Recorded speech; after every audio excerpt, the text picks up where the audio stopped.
So good afternoon, everybody. This is the candidate information session.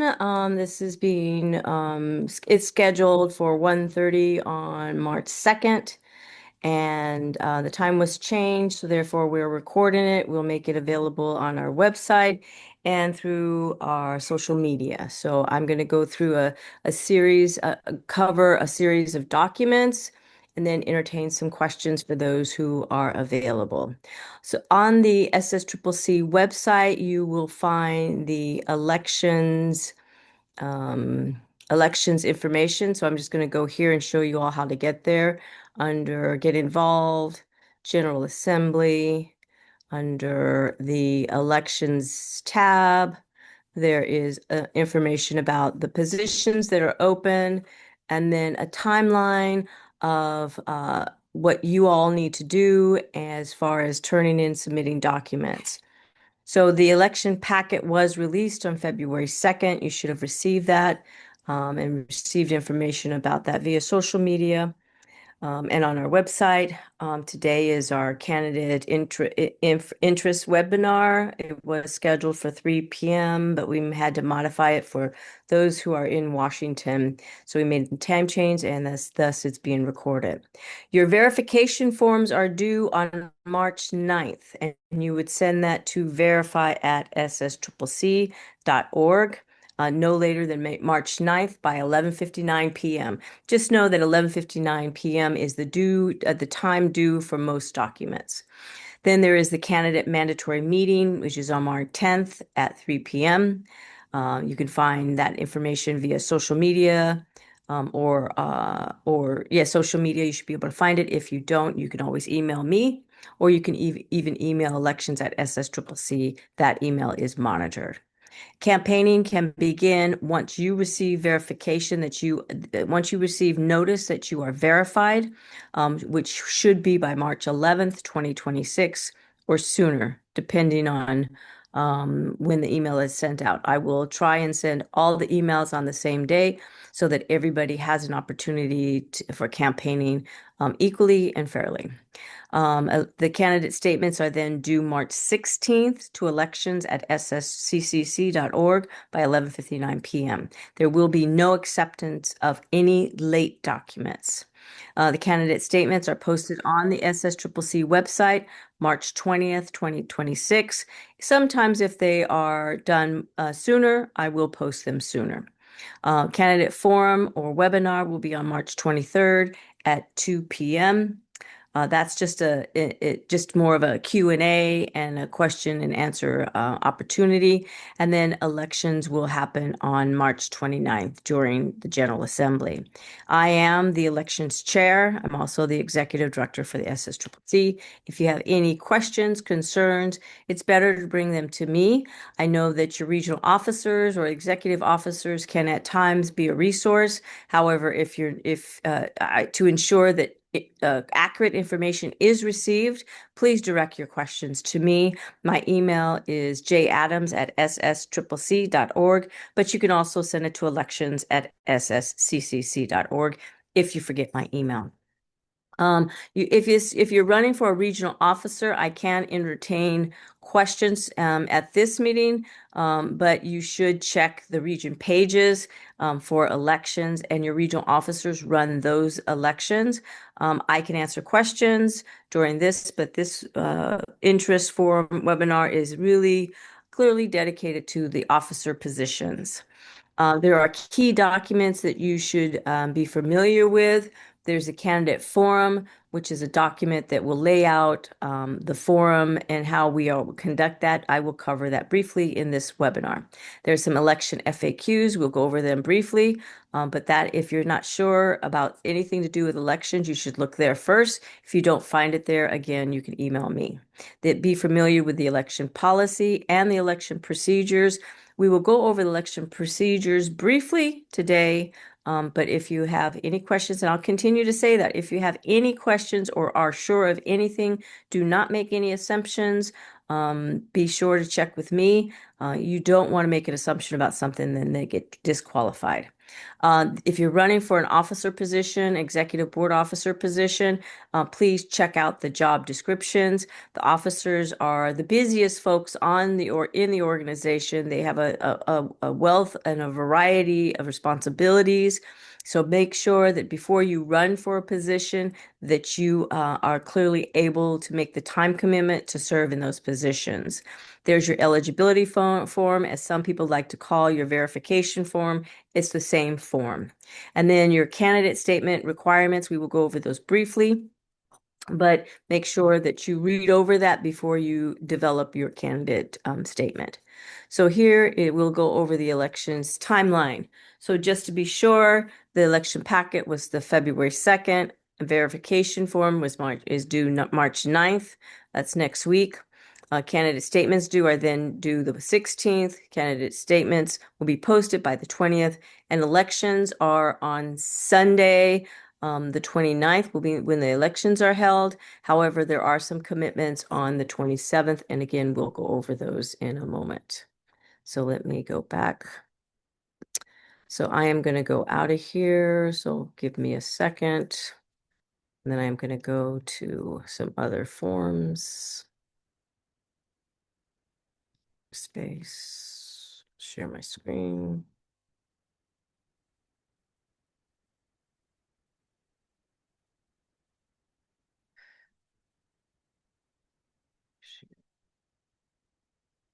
So I'm going to go to, first of all, I'm going to go to the election. I went to the timeline. I'm going to go to does anybody have any questions about the verification form? Do you need me to go through the verification form first?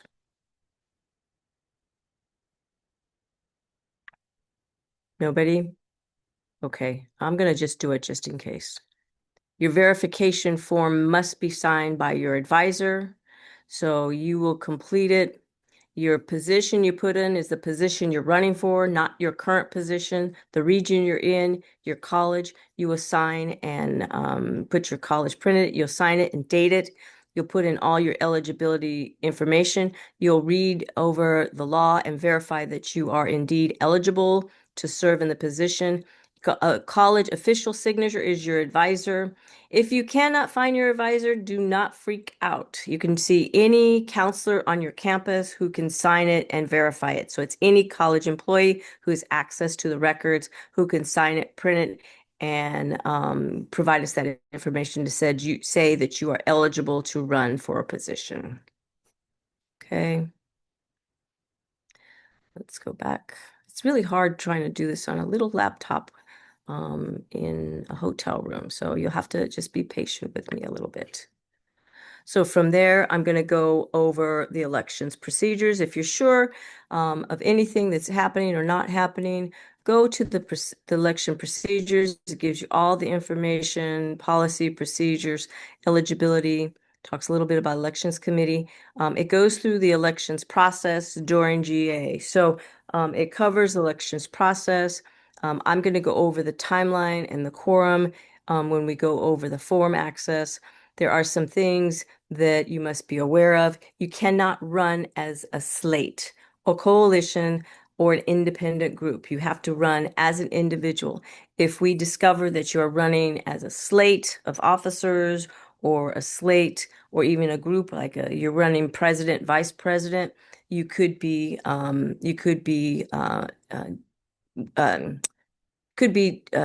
disqualified.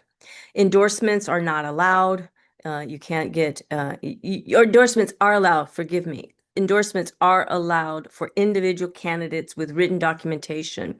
So you can seek endorsements from your SBA, from the SBA president, from folks, trustees, those can. You cannot seek endorsements from any SSCCC board of directors or regional officers. They are not allowed to endorse candidates. Endorsements can be made after the beginning, cannot be made after the beginning of the General Assembly. So you cannot wait till you get to General Assembly and ask folks to endorse you. You have to do it well in advance of the General Assembly. All candidates must participate in the candidate forum. I'll talk a little bit about that when we look over the forum FAQs, but you must be present in person during the candidate forum. There is no availability for hybrid. You must be present in person for the candidate forum. Um, and there will be a time in the agenda for when that is. Any member of the public, voting delegate, and current member of the board of directors may ask questions. Those questions are filtered through the elections chair. We'll go over the forum process here in a few minutes. And that just talks about the forum process.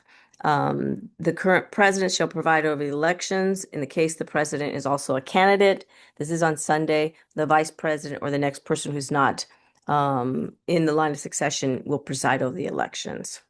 Voting will be conducted via online ballot. If you've never seen that before, it'll be done on Sunday and it'll be done online. To be elected, you must receive a vote of a majority of those delegates present and voting. If no person receives a majority, there will be a runoff. Generally, there are runoffs for candidates. If a candidate runs unopposed, the candidate may be elected by acclamation. In recent years, that hasn't happened, but it can happen if you're the only person running for a position. The order of elections are as follows: the president, vice president of regional affairs, vice president of legislative affairs, vice president of finance, and vice president of communication. In the case of a tie, the current chair shall cast the deciding vote, and that's the chair, meaning the president of the SSCCC. And all election disputes shall be addressed immediately by the elections committee, which has the final decision on all disputes. And then you will be sworn in July SSCCC Board of Directors meeting. I will be providing all candidates a listing of the upcoming board meetings so that you can make sure that you can make a commitment to those board meetings for the next term. Generally, they are the Friday and Saturday of each month, but it does switch based on holidays and other events that may compete. So this is where I need everybody to pay close attention. We will cover it again. It's in the FAQs, but we will cover it again at GA in detail towards on the mandatory candidate forum. Candidate information session, I should say. Campaigning can only begin when the candidate is eligible. That's once you receive notice from me that you are eligible to run as a candidate. You receive an email from me that says that you are eligible. Do not run before. Do not tell people that you're running yet. Do not do anything on social media or any type of public document until you receive that notice. And it can occur before GA. It cannot occur once GA continues unless it's otherwise noted in the agenda. When noted on the agenda, you may campaign, but it's only during selected times and it'll be clear in the agenda. And that includes any pins, flyers, advertisement, speech, social media, or advertisement. Social media is where people get in trouble. So a lot of times we have candidates that do LinkedIn, social media posts, even creating social media accounts that are dedicated to the position they're running for, like VPLA, for SSCCC VPL for VPLA or something like that. And they create a social media account. Then they forget to take it down. And that means completely take it down. That means if you put something on LinkedIn that's in your profile, it must come down. It must be eliminated. Any social media must be taken down, completely taken down, eliminated, erased as if it never existed. I will tell you that your competitors will search for it and they will come and run and tell the elections committee, look, it's up there still. So make sure you look for it. Make sure you ask your friends to look for anything that might say that you're running for a position. Maybe even make a list of position where you post things so that you know to go back and take those down. So that's where everybody in the past, I say 2 to 3 years, have gotten in trouble. I once had somebody bring some paraphernalia to GA. They had it in their purse. Their purse fell over, and another student picked it up and was spreading it around. They got disqualified, even though they did not intend to campaign. However, they brought it to GA, so they should never have brought it to GA. Do not bring any paraphernalia to GA that says you're campaigning. It's just not wise. You can only spend a maximum of $100, either cash or donations. And if there's a discrepancy in the amount spent, the candidate may be asked to submit a report of expenditures. So we haven't had a problem in the past with this, so hopefully we will not have a problem in the future. You must attend a mandatory meet and greet during the General Assembly. We'll go over that. And to provide you all with additional opportunities to engage participants. We even have a reception in which we invite the folks to come in to meet you. And during that event, you can campaign all you want. And any candidate who violates the elections policy will be disqualified from running from the board position. And then any violations to the election process will be submitted to the elections chair and documented with evidence, including social media posts, testimony, and other means to demonstrate the violation. And any person may submit a complaint. However, violations submitted by a candidate must also be verified by individuals not running for that position. All the violations will be heard by elections committee, and the decision will be notified to the candidate by the elections chair. I will tell you that there have been some concerns in the past. The elections committee has sat with folks. We've listened to you, watch your evidence. We will disqualify you, and we do not publicly out you that you're disqualified. This year, that may change, in which we do tell folks you are disqualified. So just be alerted that if you are disqualified, it will become public knowledge. And so I will cover that. I suggest you read the policy in full detail so that you are aware of it. If you have any questions, please feel free to reach out to me and ask any questions. I'm not going to go over the job description. That's up to you all to go over the job description. I am going to go over the candidate forum. Oh, actually, before I go there, I'm going to go to candidate statement requirements. Some folks have gotten in trouble over not reading the candidate statement requirements. Please read over it. And then after you write up your candidate statement, maybe ask a friend of yours to read over it. Look for typos, and then look to make sure that it's clear that you've answered the questions.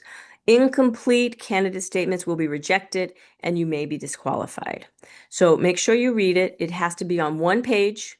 If it's more than one page, even by one page and 2 sentences, it will be rejected. So just make sure it's on one page. It doesn't matter the size of font. Just make sure that people can read it. A lot of folks get very creative. And we've had some very fancy Canva published candidate statements. Those are fine. It must contain a picture of you so folks know who you are. Do not submit a picture separate. It must be either a part of it. You can submit a picture separate, but you also must ensure that the picture is on your candidate statement. And so it says it very clearly in red that if it's not complete and all the questions are not answered, you may be disqualified. So your one-page document is your name. Make sure it has your name, your college, the position you're running for, and answer these 3 questions. The first question is, after reviewing the job description for the position, what student activities and special skills qualify you for the position, and why are you running for this position? The second one is, what statewide issues are you most interested in or most concerned about, and why? And then what would your first 3 priorities be if you're elected, and why? Make sure that it's clear that you've answered those 3 questions. Some folks have put paragraph forms and make us guess whether they've answered it or not. Don't make us guess, because that way we might guess wrong and you may be disqualified. So just make things clear, answer the questions, make it sure that you've answered the questions. And then the candidate statements cannot contain slander or derogatory comments about any other candidates or individuals. It can include endorsements. So the endorsement, your candidate statement submitted before the date can include endorsements. You have to make sure that the proof was already emailed to elections at SSCCC so that I have a copy of those endorsements. And then it can include pictures, so you can include any type of click pictures, making sure they're appropriate pictures. We will turn back any candidates' statements that have inappropriate pictures. And then it can be, like I said, any size, but it must be readable. You want to make sure folks that can read it. It will be included in candidate booklet, so it must be in PDF. So make sure that you send me a PDF of the document so that I don't have to make it a PDF. Just make sure it's PDF. You don't know how, ask a friend. If you still can't find a friend that knows how to turn something in PDF, ask me or ask one of my staff members how to do it, or ask a regional rep. Someone should be able to help you. And then it will be submitted to the General Assembly for folks to have it. I highly suggest you check for typos in other areas. You know, folks get kind of picky. If they see typos in your statement, they may think that you're not worthy to hold a position. That's just a chance you take if you don't decide to have um, somebody proofread it. So your candidate statements and a picture must be sent to elections at SSCCC by March 9th at 11:59 p.m. Are there any questions about the candidate statement? No. Okay. All right, let me go back. Where did I go? Go back to the next one. Okay, so I'm going to move on from candidate statements. I am going to go to the forum. So I'm going to go to the candidate forum. So here's the candidate forum document. So the candidate, that's not the right way.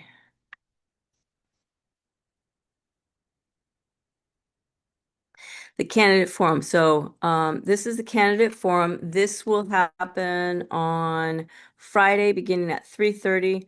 But check the program. We are still finalizing the program, and it does have a note at the bottom of this page. Please check the the agenda to make sure you have the final one. This is mandatory for all candidates for the forum. So question submission period will open to allow individuals to submit questions before the candidate. So there will be opportunities for folks to submit questions. We'll post something either on the Whova app, we'll send something out, we'll let folks know that they can submit questions. We might send something just to delegates. We will seek questions. Or you can have folks submit it to me at Adams at SSCCC. So during the forum, I will facilitate the forum. It will begin at 3:30, as I said, punctually. So make sure you're in the room, in your seat.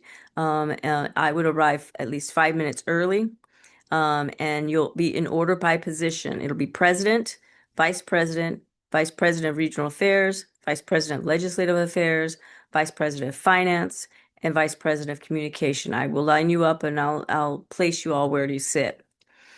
The president will be given 5 minutes to begin, just to introduce themselves. Any candidate for vice president and everybody else, all the other vice presidents, will be given 3 minutes. Based on the number of candidates, I may reduce the allotted time for folks to have an opportunity to provide an open statement. For example, I might reduce the president to 3 and everybody else to 2. That's just if we have too many candidates, and it will be across the board, not in particular positions. In the past, we've had 30 to 35 candidates, and we only have 2 hours, and then that didn't allow for enough time for everybody to give their candidate statements. I will have a volunteer that'll serve as timekeeper, and they'll be giving you a 1-minute warning when you're getting ready to finish, and then you will be stopped when you reach the maximum. You will not be allowed to go over. Usually we'll have folks clap so you'll know when your time is over. Once the speeches are complete, the group will ask 1 or 2 questions to begin the question and answer period. and then open the floor for delegates and public to ask more. So I will take questions from the floor at that time. I still will review them to ensure that the questions are appropriate or not duplicative. Each candidate will be given 1 minute max to respond to the questions.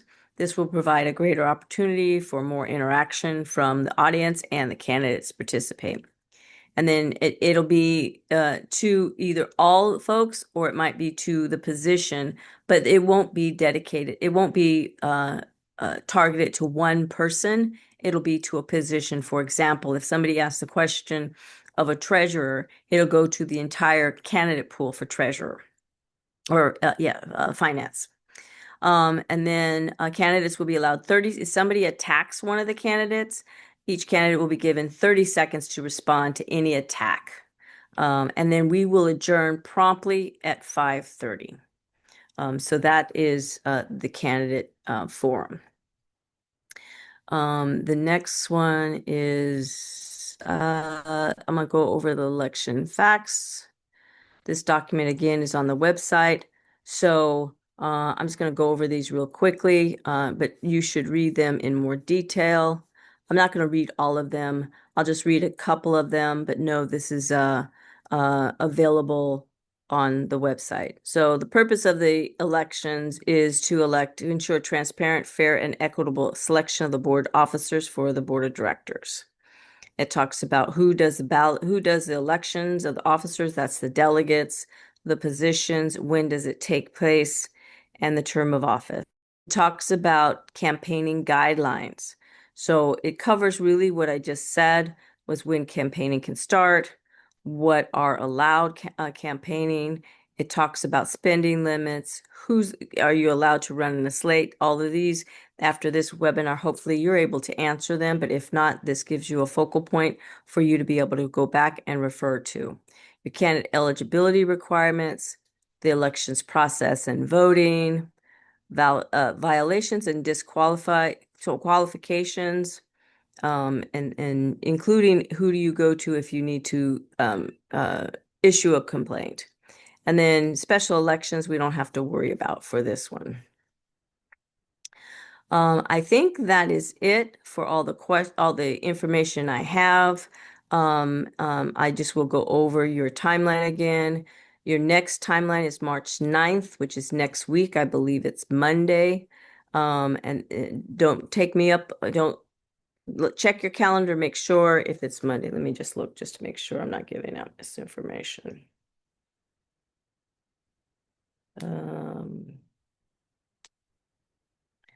It is next Monday. Yes, next Monday by 11:59. Your candidate statements are due on the 16th, which is the Monday after that by 11:59. Then you will have a candidate statement posted by that Friday, and then elections will be on Sunday. And most of your activities for candidate will be on Friday, including the reception that will follow the candidate forum. So I'm going to stop sharing my computer here and I'm going to entertain any questions from anybody. Oh, I have some missed questions in the chat. Does I don't know what that question was. Lad 8, can you ask your question?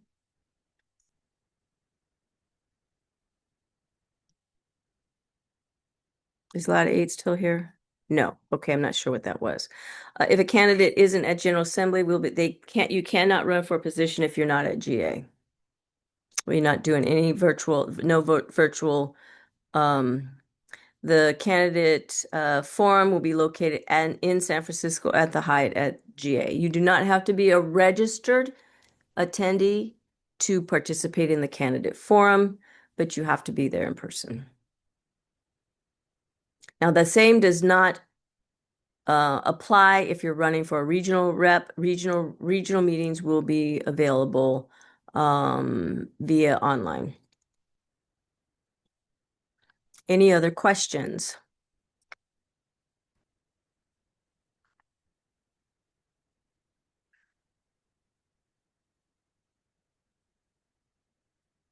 Any other questions? Ethan, you have any questions? You answered it before I was able to ask, so Hey, I like it when that happens. Well, as always, if you have any other questions, feel free to reach out and let me know, and we'll make sure I'll answer it. It's either jadams@ssCCC or elections@ssCCC. Okay, I'm going to stop the recording. I don't have anything else.